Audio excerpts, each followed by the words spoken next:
Welcome to the Luxury Rental Blueprint Podcast, your ultimate guide to creating stunning vacation and corporate rental spaces. Join us as we unveil the secrets to boosting revenue and elevating guest experiences through high-quality design and luxurious amenities. Whether you're a seasoned property investor or just starting out, on this podcast, we aim to provide you with the tools and insights you need to build your own 5-star rental empire. Hi, welcome to the Luxury Rental Blueprint Podcast. We have a friendly face today. Today we have with us Kaitlyn Rowsey, the CEO and founder of CoHo House. We are so excited to share this conversation with you. This is something that Kaitlyn and I were just kind of talking about off air, and we were just discussing, the differences or the nuances to maybe DIY design, how it differs from professional design, just a professional designer's take on DIY, because we do know that it can be beneficial, and a lot of people can find success with it, but there are mistakes that have been made, and we would like you to learn from the mistakes that we have either seen or experienced or made ourselves, because we've been doing this for a while. So, we've also made mistakes that we've learned from, and we want you guys to learn from all of it. So Kaitlyn, hi, thank you for being here.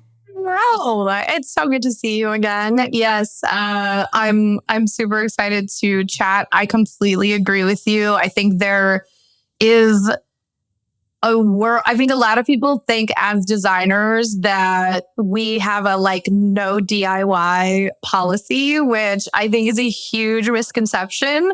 I have a lot of clients that do certain parts of the project DIY. There's ways, obviously, to use our services or use a professional design services and then do other things yourself. So we'll talk a little bit about the nuances there of when you're talking with a professional interior designer, especially in the short-term rental space.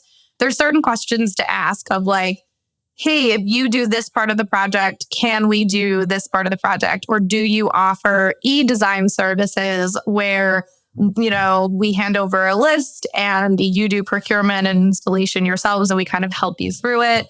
But just talking about kind of when you're starting towards and then when you're ending, biggest mistakes that we've made ourselves or we've seen other people make, how to avoid them. And then again, just I think good questions to ask yourself when you're kind of in the underwriting phase of a project so that you can properly allocate your budget if you plan on DIYing or working with a professional designer. 100%. I think that in that underwriting phase, knowing or at least trying to make that decision of whether you're going to hire a professional designer or DIY, that's obviously going to significantly impact your budget in more ways than one, which we'll get into. But you need to know that when you're underwriting, right? So you mentioned somebody recently found, one of your clients recently found an opportunity, let's just say, right? Where when they were in underwriting, it would have been nice to have known this, right? Yeah. So I'll share a little bit. I actually have 2 different clients, kind of slightly different scenarios. So one of the clients that I just worked with, this was their second short-term rental. And one of the things that we discussed was his strategy going into purchasing his second short-term rental was slightly different than it was in his first. And I'll kind of explain the nuances there. But in his first property that he purchased, when they were doing the underwriting, they were looking for a property, kind of was thinking of it as a very traditional home loan, right? So when they were doing the underwriting, they were like, okay, we've got to put 20% down. We have to spend XYZ on renovations, and here's all these different things, and here's what we can cash flow. And, so when they were going through that underwriting process, it didn't really occur to him that in the short-term rental industry, there actually are creative financing or other loan opportunities where you don't actually have to put down 20% in order to get into a home. You can put in 10%, let's say. And so for this time around, really what ended up happening the first time was because they had put down that 20%, their budget, obviously, for furnishings and design and decor and services and renovations was a lot smaller because most people that are investors in the space are really working with like a finite amount of money, right? They're saying like, hey, I have $150,000 in cash and I need to figure out where that's going. So part of that has to go to obviously purchasing the property. Part of that has to go into fixing things that are on inspection reports, then renovations, then paint, and anything like that that you're looking to do. And so most of us go into purchasing a short-term rental again with that kind of that finite amount of resources, or just that's the most amount that you want to spend going into a property. And so this second time around, he was working with an acquisitions manager, and they had kind of guided him and said, hey, in the short-term rental space, you actually don't have to put 20% down to get a really great property. Why don't you put 10% down? Yes, your mortgage and your cost is going to go up, but we're going to be able to cover that no problem if you have this extra cash to invest in design and decor and all of these amazing things and work with a service, right? And so I think what that strategy ended up doing for him is the cash flow that he's looking at on this property is much higher than it is on the first property.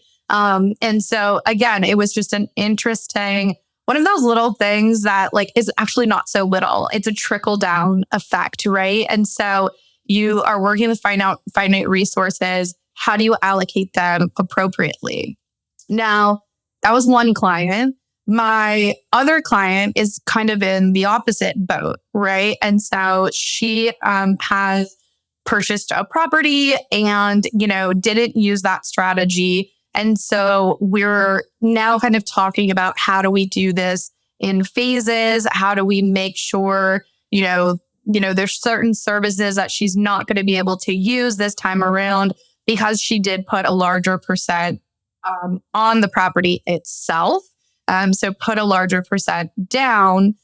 So again, her underwriting wasn't any different. It was just allocated differently.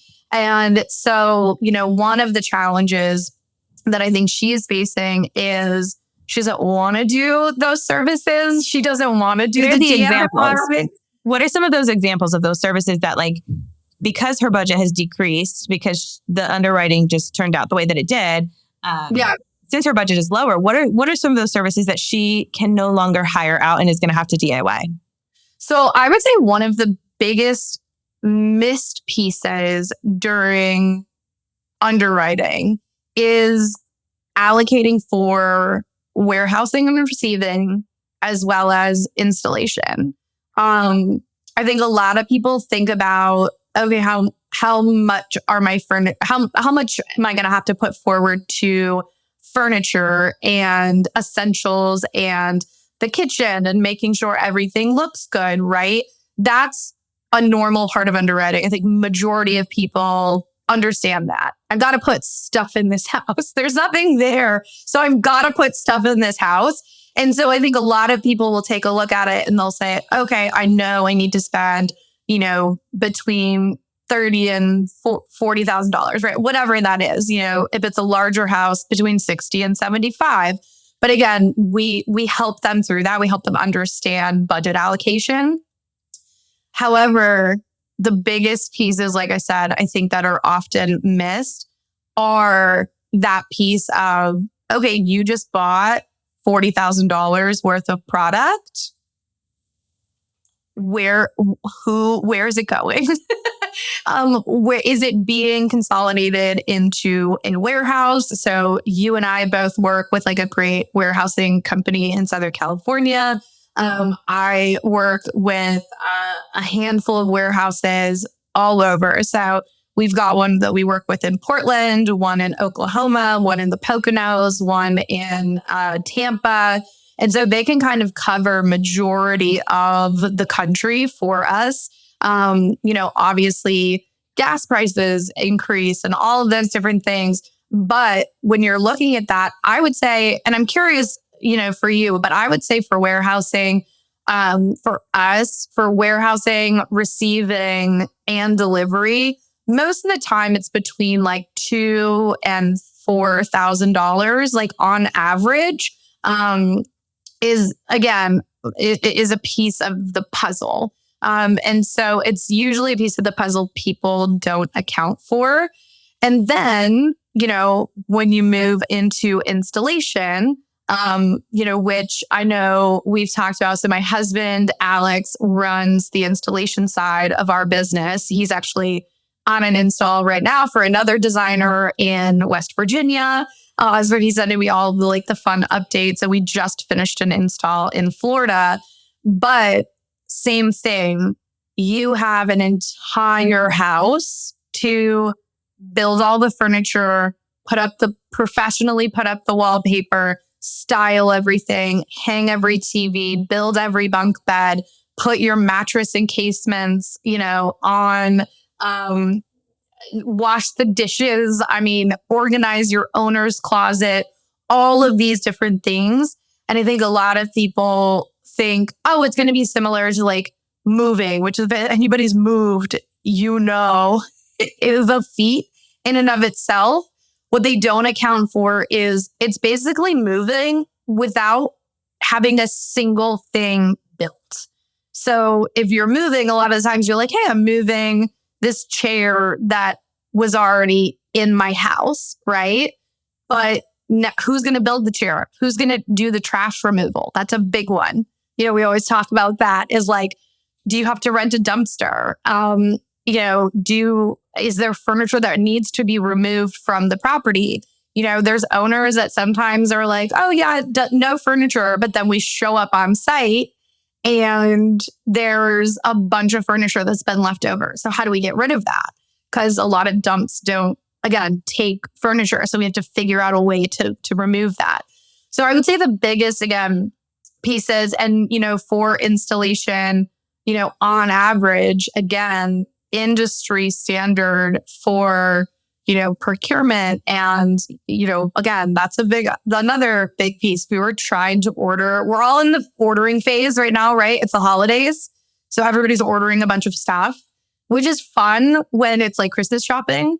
When you have to order you have a project, right? You have 700 SKUs. Yes. That exactly. You're ordering. And that's not even counting quantities. Yeah.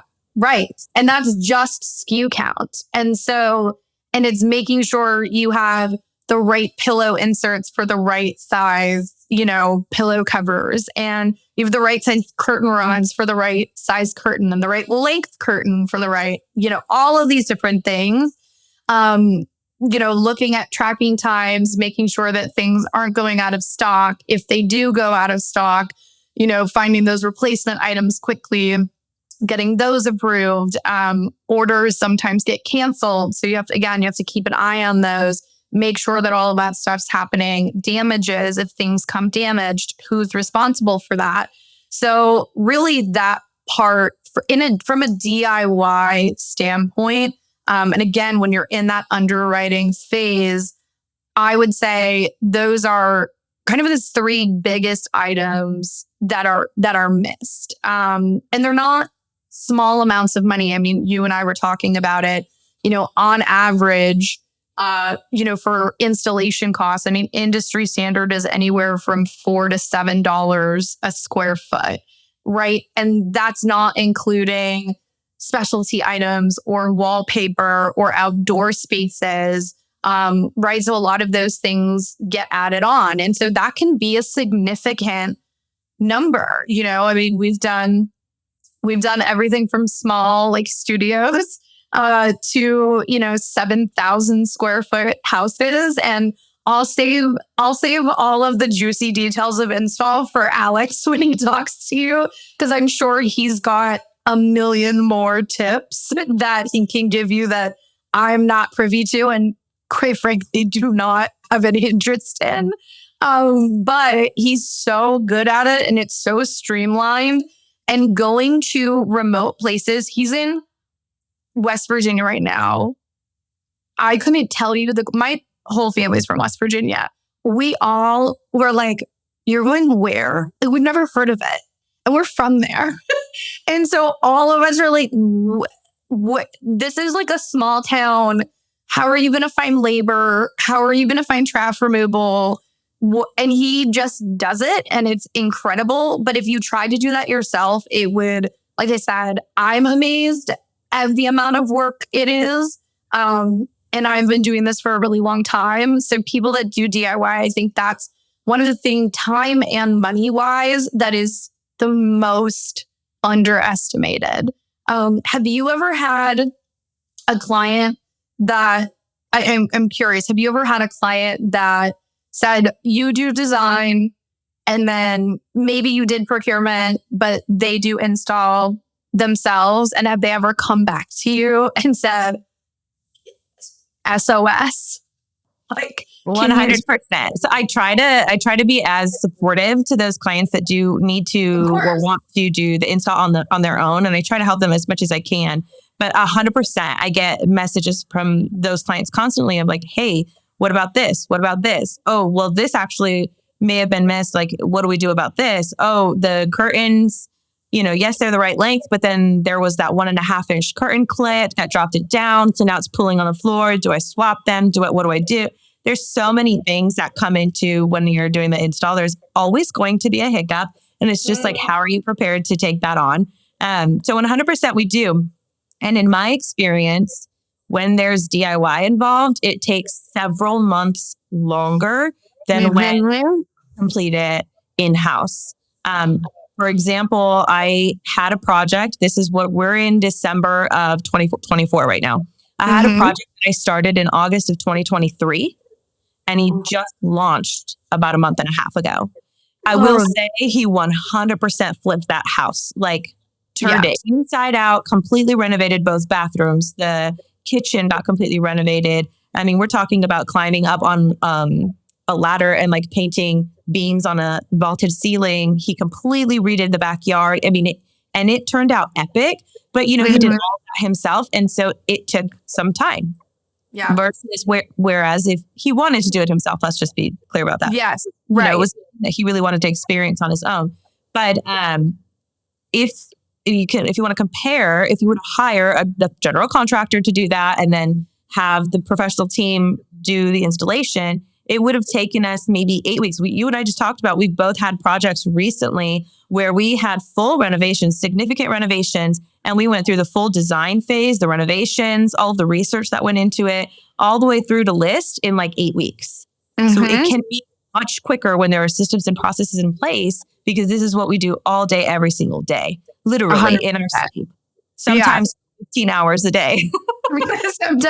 sometimes until 4 a.m. because wallpaper was supposed to be installed on Tuesday and didn't get installed until Saturday. And it was a little stressful. 100%. Yeah, just a little bit. Just a little baby guy. Right. And then if you consider the fact that if you're going to DIY, and let's just say you have a full-time W-2 job still, or even a part-time job or whatever the case may be, you're maybe mainly just nights and weekends. So of course that's going to take longer. And it's just, of course, we just want to think that through, like you say, in the underwriting phase, to figure out how long is it going to be before, number one, we start generating revenue. Because if I could have gotten this done in 8 weeks, but it took me a year, that's 10 months of missed revenue. As 100%. Long as you're okay with that from the get-go and that's part of the plan, then it's okay. But no 100% things.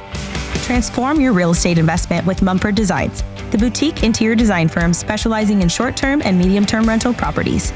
Our data-driven approach ensures your property not only stands out, but consistently delivers 5-star guest experiences. We blend style with strategy, crafting spaces that optimize guest satisfaction and drive top revenue year after year. Our services go beyond aesthetics to provide a full spectrum solution tailored to real estate investors. We offer a property audit that delivers detailed market research, helping to identify design and amenity opportunities within your market. We also create guest avatar profiles to anticipate guests' needs, driving both design decisions and marketing strategies. From full-service design, sourcing, purchasing, and delivery coordination, to installation and staging, we handle every detail, so investors can sit back and enjoy the results. For more in-depth projects, we also offer construction management, ensuring your design vision is realized with precision. With Mumford Designs, you can trust that your property will exceed guest expectations and boost your revenue potential without you having to lift a finger. Book your discovery call at the link in this episode's show notes to get started. Elevate your investment with Mumford Designs, where smart design meets lasting results. Yeah. And I think, like I said, I think there is space in this industry for DIY, right? And there's space to be as involved or not involved throughout every step of the process. One of like our intake questions when we, talk to clients is, how involved do you want to be in the process, and who are the key decision makers for that process? Because I can tell you, I've started projects and, we've got a design concept and we're, 25, 30% of the way kind of through everything, right? Because so much of the planning and the budget allocation and the floor plan and all these different things are taken into consideration way up front. And I don't know about you. I think, kind of again, industry standard for us, we turn around a full design. So from our kickoff call to you have your first iteration of a full home in 2 weeks. That is a 2-week process. Typically, like I said, it's, hey, here's the floor plan, here's the concept, here's the paint colors. What do you think about this theme that we're doing or this general concept and style? And once we land on that, like you said, I can kind of design a home, whatever it is, whether it's modern Japandi in the woods, which I've done, or bright and colorful, in Florida, West Palm Beach home, which we just did, right? And so there's so many different elements that go into it.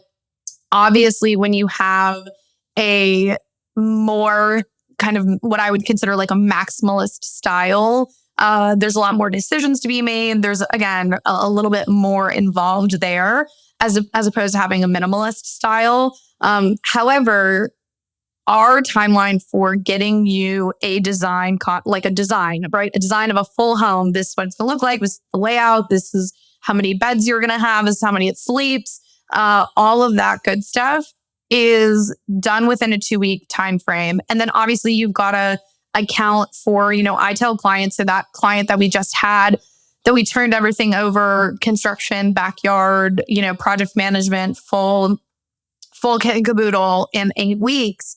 I told them from day one, I was like, if you want this to be done by the end of the year, if you need to go live by the end of the year, I need you to be like the most responsive client. I need you to not delay when it comes to, checking off, accepting product, approving designs, asking questions. I need a quick turnaround time, between 24 and 48 hours per renovation or per revision, right? So, typically we'll do like 2 full rounds of revision are included in design services. But I ask people to be really, really thorough in that first pass through. And the good news is, we do things in phases where I think we talked about this a little bit the last time of like, there's actually a method to the madness. If you present people with wallpaper options and paint colors earlier and they commit to those and they say, yep, those are approved. Now it's so easy for me to design that room versus, hey, here's a room and it has wallpaper. Because the moment that you say you hate that wallpaper, my entire room design now goes out the window. Because I designed that room with that wallpaper in mind. Exactly. And so now you've got to start over, right? And so it's those types of things when you're doing DIY, that, and I had a gal that I talked to, and I can't remember if she was a client or just someone at like a networking event or one of the conferences, or probably at Level Up, to be honest. But we were talking, and, you know, she had said they had a long-term tenant, and they knew after this long-term tenant was going to be leaving that they wanted it to become a short-term rental. And so what she did was, throughout the year, she kind of had a style in mind. They had a storage unit, and she had picked up pieces throughout the year. And she was like, "Ooh, that's cute. Oh, I really like that. Oh, I think that's going to work." And she kind of put everything in storage. And flash forward, this tenant leaves, pulls everything out of storage, starts putting it in place, realizes some point along the way, like, her style changed, and she now couldn't return a lot of those items. She just had these extra items that didn't really work. They didn't really fit in the space. So she ended up spending a lot more money, right? Like throughout time. the process. And time. Just think about how much time she spent when she was going through and she bought all these things, and then she's paying to store these things. Yep. And then she pulls them out, and she's like, can I return? The time that it takes to return items, that in and of itself is, you know, expensive. But then you hit all of these snags where you're like, well, I bought those 9 months ago, and look, I can't return them. They were beautiful job. I like I said, she did a beautiful job, and like the place ended up great. But then, you know, for the next one, she chose to work with a designer because she was like, I don't want to spend all this time and money and effort, you know, up front. We can come up with a plan. We knew, you know, when the next tenant was moving out. And so we could kind of, again, put together a timeline where it worked. She was paying less in storage fees. She was paying less in returning items. It was less time. It was less effort. So again, like there's a method to our madness. You know, there's something to be said about that too. I apologize for interrupting. Also, when you're on the front end, and if you're going to DIY or design, you're putting things together. What we're saying here is you want to create a plan, a solid plan, have everything, you know, listed so that you can see it all together, make sure you like everything, including, you know, down to the wallpaper and all the things before you move forward and making any purchases, because that's what's going to help you save time and money. But don't make that plan so early that there's going to be an extensive amount of time in between finalizing that plan and then beginning order placement, because things are going to go out of stock. I've had this happen before. Maybe the approval process takes a little bit longer, or it just takes a little bit longer for the funding to come in for the second phase. And so when we get in there to start ordering things, maybe that sofa is out of stock, or like you said, the wallpaper is out of stock or no longer available. And now I have to start all over with the room design because the core piece of that room design is no longer available, or I'm going to have to wait 8 weeks and we don't have that time, whatever. Or, you know, the price jumped up by $1,000. Now it's out of budget. Whatever might happen, it's probably going to happen. So it makes most sense to create that plan once you're ready to move forward. Have your general design concept. You could start looking at things, pulling photos on Pinterest or what have you, a couple of months beforehand. But if you know you're not placing orders until, you know, you're going to take advantage of Black Friday weekend, let's just say, since it recently passed, you're going to take advantage of, you know, this major holiday sale, then just know that you want to do your selections about 2 to 4 weeks before you're ready to purchase, because anything further than that, and, you know, prices are going to be different, inventory is going to be different, the offerings are going to be different, and you get into a whole downward spiral of doom.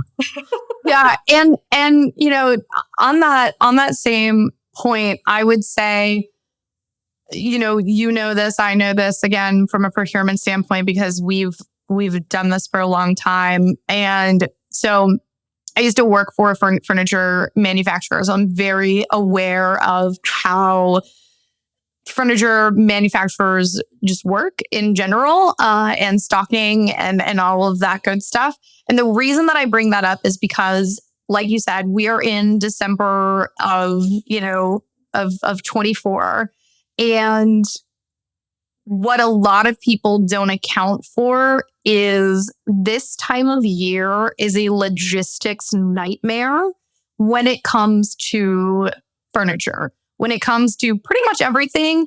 However, just industry wide, when you're looking at stock levels, and maybe I'm getting a little too nuanced, but sometimes I do like to talk about kind of, again, the business as a whole. I think it's helpful for people to understand these types of things. It's my job as a CEO who is, working in many different facets of this business, right? We do property management. We also do, like I said, the installation, and then, we do the design. And this time of year, there is an oversupply of supplies. And the reason for that is because when you look at overall inventory for supply, what we call kind of like repeat business, right? So that's anything from like trash bags and shampoo and, all the essentials, those types of items. There is a high level of supply of those items right now because there's a lot of those items that people need around the holidays. And supply companies actually take a look at their inventories, and the way that their books are balanced are not offset by what their inventory looks like at the end of the year. Now, what I mean by that is furniture companies work very differently. So when I was on like the furniture supply side of things, the way that you balance your books as a furniture company, basically you buy inventory, right? So any manufacturer is not truly a manufacturer nowadays. There are some true manufacturers out there. A majority of places are sourcing from, all over, right? So they might be getting things from Eastern Europe, but then they're also getting things from China. They also have some things that are US made, and they're putting them together to make a product that they sell to you. And as a furniture manufacturer, the way that their books are balanced at the end of the year is how good were they at ordering product so that their inventory levels at the end of the year are as low as they possibly can be. And the reason for that is because those inventories, so if they've got $1 million left of inventory, that actually counts against their overall business, right? And so the next year, when they look at ordering product, that company might go, well, we need to order, your budget for XYZ is actually $1 million less because you didn't spend it last year. You didn't allocate it properly. You didn't actually look at what your supply and demand was. And so the reason I bring that up and the reason I get like nerdy about this on this side, which yes, I'm a designer, but like I said, at the end of the day, this is very much a business, and understanding these nuances is so important. Exactly. And the reason it's important is because what that means for you as a consumer and us as designers is you have a higher risk between basically, I would say, mid-November to the end of December of products being out of stock, lead times being insane. You could place an order now for something, and they might literally not be restocking it until January 1st, because why would they? They're not going to get anything new. Right. No, it's going to count against their bottom line. Of course not. Exactly. Yeah. So like when they're looking at, their numbers, that makes no sense for them as a business. And so when you look at inventory this time of year, again, huge risk of having things go out of stock. So when we had that client that came to us in October and was like, we need to get this live by the end of the year, I was like, literally procurement has to happen beginning of November or we are screwed. Like it's just got to happen. And thank goodness it did. And the timing and everything worked out and everything was in stock. And again, miracles do happen. But again, taking a look at those types of things, understanding the nuances of the industry, this comes spring, like we're rolling in inventory, right? Like majority of the time, I don't know. I love doing procurement in the spring because I'm like, everything's in stock. Yes. Yeah, I'm like, it's wonderful. It'll be there in 2 days. And I'm like, this is incredible. But there are those certain times a year that, again, you're going to have kind of pops in inventory. Things are going to be out of stock. If you're trying to buy outdoor furniture like in January, February, sometimes it's harder to get your hands on it because they haven't restocked or they won't restock until like Q2. So again, this is a business. And ultimately, when you're doing DIY, really, again, just take those things into consideration or just talk to someone, like ask questions. There's plenty of people out there, whether it's listening to podcasts like this or, there's information out there that you can get to know those buying cycles, get to know, again, ways that it makes it a little bit easier. But, those services, I think that people end up missing out on because either they overspend on product or again, they overspend on a property. You could end up missing out on, again, this type of knowledge that really helps you move a project along and ultimately gets you to cash flow faster, which is really what we want to do for our clients more than anything. Exactly. I completely agree. And then that kind of brings that right back to like the fact that we are 100% on board with DIY. I mean, it makes so much sense for so many people to do it that way. Sometimes that might mean hiring the design portion, maybe hiring some portion of the procurement or installation, but maybe you can receive deliveries on your end. So that's, 4 weeks, 3 weeks, 4 weeks of you receiving deliveries. That's a possibility too. So there's always ways to work together. I think design in general is such a collaborative process. It really works the best when it is collaborative.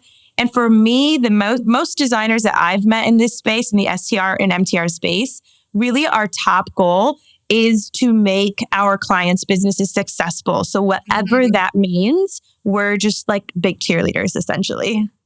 100%. And I think that, I think the other side of that as well is I loved what you said about like the collaboration piece, because I think a lot of people's fear before they work with an interior designer is, well, I don't want someone to just take over, right? Like I still want to say in this, or we're going to use this property and I still want to be able to, again, have some say in what this property ends up being.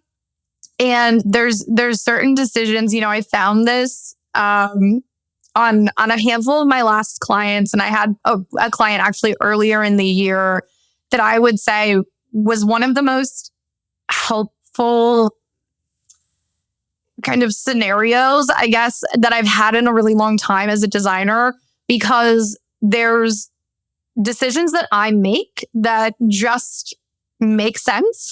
They're just, when you say, well, why is the bed on that wall? And in my head, I just go, because that's where the bed goes. I don't know how to answer that question. It's your drinking glasses. It's the like, right. You posted that in your stories. And I was like, I'm so here for this. It's the like, the configuration of like the coffee mugs obviously should go near the drinking glasses, but that also needs to be close to the coffee pot. But then the drinking glasses kind of need to be in the cabinet that's to the left because it's closer to the refrigerator where they're going to get their water. And you think all these things through. Sometimes those things are just like, we've done it so many times. It's just instinctive. I don't know. That's just ours. Yeah. What do you mean? What do you mean? Why are you questioning me? And so it's funny because 100%, I think we had, I had done something on my Instagram stories where I was like, okay, if this were your kitchen, like, where would you put the coffee mugs? Okay, where would you put the drinking glasses? Where would you put the plates? Where would you put the silverware? Where would you put the knife block? And so, there's all these different things. And like I said, when I'm doing it, or my husband's doing the setup, well, again, we've talked about it so many times that I say the same exact thing.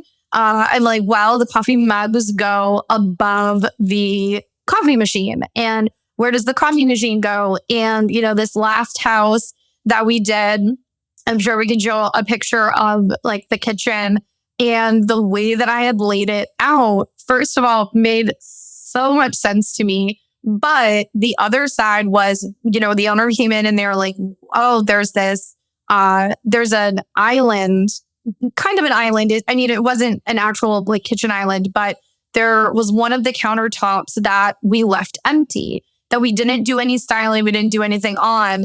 And, and he was like, oh, would you not move the coffee maker, over here and have this be its own coffee station? And I said, well, we stayed on site.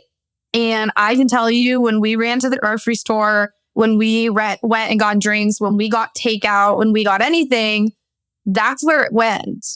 And if you have a coffee station there, I was like, and then you don't have a place to put your grocery bags, or you don't have a place to put your takeout or put your pizza, it's pizza night. You're all going to come, all your guests are going to come with giant, bags and bags of stuff. Exactly. Or they're going to get Instacart, something. And so I was like, I want to leave this open. And again, you think about kind of not only the psychology of space, but you also think of the psychology of just like human behavior, right? And so like majority of the people are right-handed. So majority of the time I put the spatulas and all of that stuff on the right-hand side of the stove, because that's where they're naturally going to grab it. So again, it's like, it sounds nice. Sponge. Exactly. But it's, like I said, and is that going to affect their overall experience? Like maybe, but really what it is, again, it's about being intentional. But these clients I had at the beginning of the year, they asked all of those questions. Like they asked me so many questions, and we would spend like 2 hours and they'd be like, why is this here? Why is that there? Why is da da da da? And in the beginning, I kind of, not that I was annoyed, but I was like, what are you paying me for? Like, I'm telling you, that's where it goes. That's where it goes. And, it was one conversation, and they said to me, we would just really like to understand it so that if we do ever decide to do the installation ourselves for a future project, we can understand that. And it was so helpful, because I was like, oh, I'm actually giving you knowledge that I think will be helpful. And it also makes you understand that there's so much more to it than I didn't just throw a bed in a room and go, I don't know, but I guess that's where it goes. It was, there was intentionality behind it. And there was, like I said, there were just a lot of choices that need to be made. And I would say the biggest thing with DIY house, because I work with a lot of people that kind of started DIY and then they got overwhelmed at some point during the process. And, those people, one of the biggest things that I hear is, I just got decision fatigue. I couldn't make. I was just gonna say that. One more decision.